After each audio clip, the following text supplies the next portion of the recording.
The pandemic has brought significant changes to the notary industry, as notaries have had to adapt to new technologies and safety measures to continue providing essential services. These changes may have lasting effects on the notary industry as remote notarization and other digital technologies become increasingly popular and accepted. Tune in as Vanessa Terry shares how the COVID-19 pandemic has significantly impacted and how notaries perform their duties and discover to adapt to new ways of working to keep themselves and their clients safe. Hello, everybody. Boy, do I have a treat today. Maria Romano here, True Love Knots. As you know, I officiate wedding ceremonies, but I also wanted to share with my community a little bit about becoming a notary, because there are many states, not all states, but many states that notaries can officiate weddings. So, today we're all looking for multiple streams of income. And I figured, let me bring you the best of the best. I have with me today on the show is Vanessa Terry. Vanessa, say hi to everybody. Hi, everyone. Hey. How are you? Thank you. Oh, you know what? I was fascinated. I'm going to share a little bit. I was pulling up your profile on your website. She is the owner of Notary to Notary, which we'll get into how long you've been doing it and how you stumbled into this. But I was fascinated because I loved what you talked about, which most people are looking for. You mother of three. And you were looking for that financial freedom, but beyond that, peace. And peace is what's important, so that you can do the things you do with the people you love and yet still serve yourself by being a woman out there that's in the professional world as well.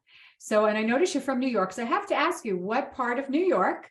Brooklyn. I'm Bronx girl. Hey. Anybody out there from New York, you can hear a little bit of my accent.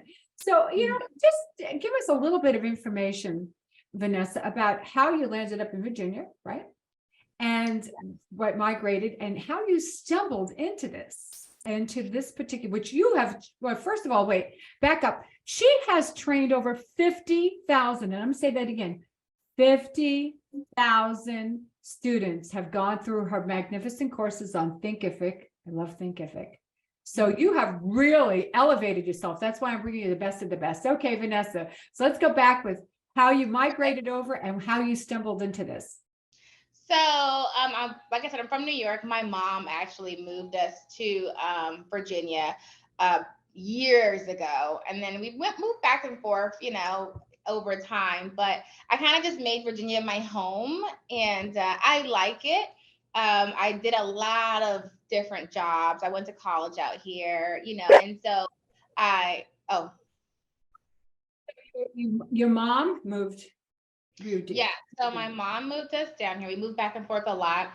And then I basically just made Virginia my home, and I've done lots of jobs, different things, started a couple businesses here and there, just small type things. And then after having my daughter in, when is that, 2011, shortly after, I wanted to be more hands-on with her. And so I started looking into work from home kind of things like Mary Kay, Avon, things like that. And then I found notary. And when I found notary, I honestly didn't think it was going to be a big deal. I thought it was going to be okay, something else I could just add on to make money. But it literally just blew up, for me.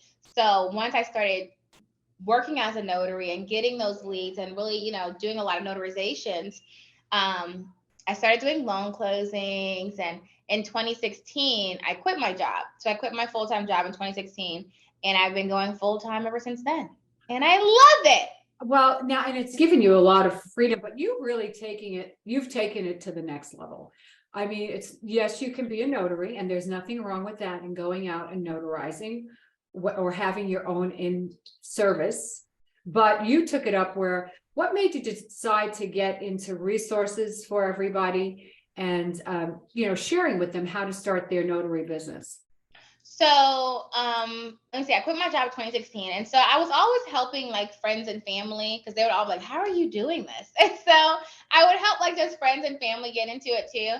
And then one day I just said, I'm going to do a class. So just randomly, like in my local city, I'll just do a class for like 20 people. And I think at the time, I charged like $20, and, I had people come in, and it was just really fun. I had a lot of fun doing it. I met a lot of people, and then it just kind of sparked this whole thing. Everyone was calling, they wanted courses, they wanted training. And it was like, okay, it was like the demand for it was so much more than what I expected in the beginning. And so I just kind of doubled down and focused on that and built Notary to Notary, which is now training all over the country. Anyone who wants to get into it, learn how to build a successful notary business, that's what we do at Notary to Notary. So it's been really good. I really love it. And even from there, we've branched out. We have a signing service, so we dispatch notaries to do notary work. We're currently building our e-notary platforms called iNotarize. And then we just opened the Notary Business Center, which is where I'm at right now. So that's interesting that you say that, because I was going to ask you about the e-notary. Where is that going in the digital world? So, oh my goodness, it's going to be, it is going to be like, that's what it is. You know, do I think that traditional notary is ever going to go away? No, because people still have VCRs and, you know, DVDs, but the majority of people watch Netflix or they stream in some sort of capacity. That is the new norm. And so e-notary, in my projection, is going to be the new norm, because it's why I'm not to say you can't call a notary to come to you, but right now everyone's valuing convenience. If I can just pick up my phone and upload a document and get it notarized in 2 seconds, you know, give or take, and then I'm done, it's more convenient for me to do that. And so but e-notary is still fairly new to the average person. Businesses, especially in real estate, they know. And so it's going to take a while before it becomes mainstream and everyone's doing it. But once that happens, it's just going to be like everyone streams TV now. So unpack this for me just a little bit more. So when you are going through a signing, whether you're doing a refi or you're purchasing a home, most of the time they will send a notary to you, right? But now you're saying, are mortgage companies allowing that to be the DocuSign basically? So how are they validating? By just uploading your identification, or is it no? Okay, and that's the thing. So like e-notary is this whole new big beautiful world, but it's newly regular. Like, it's been around since, I forget, Virginia was the first state to do it, but it wasn't until COVID that all the states pretty much got into it. And so when it comes to what you have to do as far as validating identity, it's going to vary by state. But for the most part, the most common forms are like KVAs and ID verification. So that's where like you upload your ID, it scans it, and then you have to answer like 3 to 4 questions, like how when you apply for a credit card or bank account, and they say, which one of these streets are you associated with? So it's like, it's more secure actually than a traditional in-person notary, because when you come to me to get a document notarized, you're going to hand me your ID. I'm going to look at you, but I'm not like analyzing it and saying, hey, is this really you? You know what I mean? And a lot of people, they can't even tell if an ID is fake. So with technology, it's a lot more secure and fraud deterrent, because every single e-notary session is recorded. And most states have it where you have to store that video for like 5 to 10 years. So it's less likely someone's going to pretend to be someone else and it's literally recorded and we can see you. So for that reason, it is more appealing. And I think a lot of mortgage companies have pretty much transitioned into it, but there are some hiccups along the way. The hiccups lie with, for example, with deeds. So deeds get filed at local courthouses. And if your local courthouse doesn't allow for e-signing or anything like that, they're like, you know, a little behind on the times. You can't close remotely. You can't do an e-notary. And so it's going to vary by that factor. And then you have to get the title company to agree to it, and the lender has to agree to it. So you have 3 pieces that have to be in play for that loan to close remotely. So they're getting there. You got to get everybody on the same page, but they're definitely getting it. There's a lot of loans that close digitally today. So tell me, which is interesting that you're talking, because I think that this is going to be the way of the world. Although we saw a bit of that in the wedding officiant side in New York. I don't even remember, they were doing Zoom, but you know, that's a little different makeup. I don't know if I want to have somebody marry me on Zoom if I was getting married. But now, you know, we talked about, because I do believe in multiple streams of income. So I know that, yes, you know, we talked about you officiating because that's how we met. I came on your podcast. Well, actually I did a small training with some of your people that participate, your students. And I thought it was wonderful. Also, and I hope the people that got the free courses took advantage of them, which which we want them to. And you've been officiating, right? So let's back up for a second. Most states will recognize an officiant and notary as an officiant. Isn't there 4 states in the country that don't recognize that? There are like 3. I know for sure Virginia is one of them. I don't know how many they are, but like in Virginia, although I'm a notary, I cannot do weddings. Right. So I did get my wedding officiant license a few months ago. So I got that. But prior to that, I could not conduct weddings. So Virginia is one of those states where you got to get the license too to do weddings. But tell me, but how do you enjoy officiating? Let's talk a little bit about this. Okay, so I've only done a couple. All right. But I love, like, a lot of my students do it, and so they tell me all their stories, and I really like it. I think that, it's one of those things, like, for me, I love being able to make money doing something fun and something simple. Like, it's like, it's not super rocket science, but it's fun and engaging. And so most of the people who come to me are like we have a military base that's close to us. So we get military people who and then no one yet has won like a full blown wedding. It's just been like, oh, we say some words and then sign paper, or they'll just come and say, can you sign us so we can be married? And a lot of times because they're getting deployed or, they're about to move out, something's happening like that. And so I think those are awesome. And so that's pretty much what I've been doing. But I definitely plan on doing a lot more. We definitely have this space now. So we want to have where people can come in and have small ceremonies. It's not super huge, but small ceremonies. And kind of do the weddings in-house. So I'm excited about it. That's fun. And also, this is what I always tell officiants too, is you can take that one step further. You can do celebrations of life, which you do not need a license for. Anybody can do a celebration. Yeah, like you did tell me that before. Right. Mm-hmm. And then also house blessings. And some people also want baptismals. So, but that's why I always recommend getting ordained online. It's just an online, you can go to American Marriage Ministries or Universal Life Church and do that as well. But getting back to the notice, so share with my listeners, getting out there in multiple streams of income are very, very important. Yes. And how difficult is it to become a notary? Let's start with that. So in most states, it is ridiculously easy. So it's super, super easy to be a notary in most states. Now, there are a handful of states that have a mandatory training and they have mandatory exam. And that's basically where they're testing you on notarial knowledge. So like notarial law. So they're not teaching you how to actually build a business and get clients, but just make sure you know the law. And that's only a handful, but most states it's as simple as an application, a background check, and you pay a fee. Mm-hmm. That's pretty much it. Most states have it where you can't have a felony or you can't have it within a certain amount of time, or depends on what the felony is. So every state's different, but it's really, really simple to get commission. That's what I say is the easy part. That's the easy part. Right. Mm-hmm. And what's the hard part? What would you say is the hard part?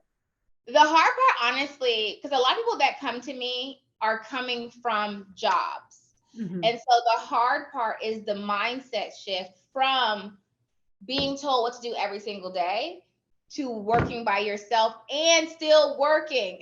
Like you still have to work. And I think that's the disconnect. A lot of people, they get into it and they get their commission and they put like an hour in a day and then they look like, well, what's going on? And it's like, well, you actually have to work it. It's still a business. You got to work it. But really, the business in itself is fairly simple. You still have to learn, the basics, like how to, client management, customer service. You still have to handle yourself in a professional light and understand some aspects of business. Something as simple as getting your LLC, remembering to renew it every year, remembering to file your business taxes, keeping track of your income and your expenses, things like that. I don't think it's hard to do. I think it's something you have to learn. But when it comes to if I have to say what people have difficulty with, it's not learning it. It's getting the motivation, I don't know what it is, to actually learn it and to apply it. Yeah, apply it. Right. You have to do it. Like that's the disconnect. And really, some people quit their job and say, oh, I'm free. And it's like, you're free a little bit, but you still have to work. So That's where it is. And, you know, it's so interesting because with any business, whether you're officiating, whether you're notarizing, you're right. You have to put time in and you have to find out, you know, you have to look for clients. I mean, people didn't just come to you. You had to go out and actually seek, whether it's real estate companies, banks, whatever institutions that are going to utilize your services, and let them know. And I'm sure in the beginning, you took anything and everything, right? Just like anything else. Absolutely, because you have to really just get your name out there and get going. You know, people see how there are notaries making six figures and they're like so booked and busy. That doesn't happen overnight, So, you know? So tell me, so mortgage companies, for example, sometimes they have their own in-house. I mean, how do do you find that that works okay, but some other companies prefer having somebody on the outside for Yeah, different so legalities? explain that really quick. So with a mortgage company, when we're talking about real estate transactions with loans, the mortgage company will either, they have to either have a title company or a real estate attorney do the closing. Now, the real estate attorney or the title company may have an in-house notary. That's completely possible. However, title companies can service statewide, nationwide, or just locally. Now, let's say you have a local title company who only does things within a 30, 40, 50-mile radius. Then yeah, their notaries probably can still handle it. But most title companies are going to service that state. And so if you have an in-house notary in one city, she may not want to drive 3 hours to do a closing, not to mention if you have a whole nation that you're servicing. And so the smaller companies will have an in-house that they use. The larger you get, you're going to use mobile notaries. It is what it is, because you cannot get there. And then even if you could, you're losing money driving that distance or having someone do that. They can be doing something else. So, it's interesting because I saw that with your company, Notary, and like I said in the beginning, you took this to the next level. You're offering anybody, and I want my listeners to hear this, that if they're interested in pursuing this, number one, they can learn from you. You've got a list of classes. They can take the elite bundle if they want and get everything, lifetime access. You're teaching them not just getting their commission, but how to go about it, how to take what you've applied so that they can have their financial freedom and peace of mind, which is important. But you also talk about business grants on them, and you really dive deep into these subjects. And you brought somebody like me on so that they can also, when I came in and gave the webinar, so they can also expand their realm of business. And that, I think, has really brought you to a level that this is important, that people are listening. Like she said, she can give you all the tools, right? But you've got to go out there and apply them. So what piece of advice would you give anybody starting out in this business today? What's the one piece of advice? Ooh, one piece. One piece would be to bet on yourself.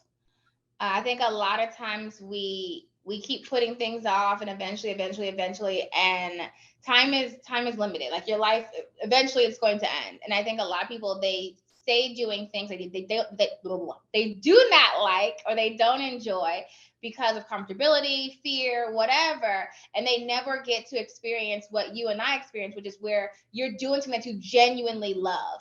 And no one has to force you to clock in. No one has to, get you up and going, because you genuinely love it. And so every day, although you may have things that may, bother you here and there, your every day is not spent doing something that you hate or something that you despise. You shouldn't dread getting up on a Sunday, getting up on a Monday to go to work, and you shouldn't be super excited for Friday because you're ready to get out of there. Like, that's such an imbalanced way of living life. And I really feel like anyone who lives like that currently should explore other options, because there are people who are happy every day making money doing what they love. And so it sounds cheesy, but it's true. It is true. And I think that over the last few years, a lot of us have become more in touch with that. And that's why we've had this great resignation process and people trying to do things differently than what they've done because they don't want the same results.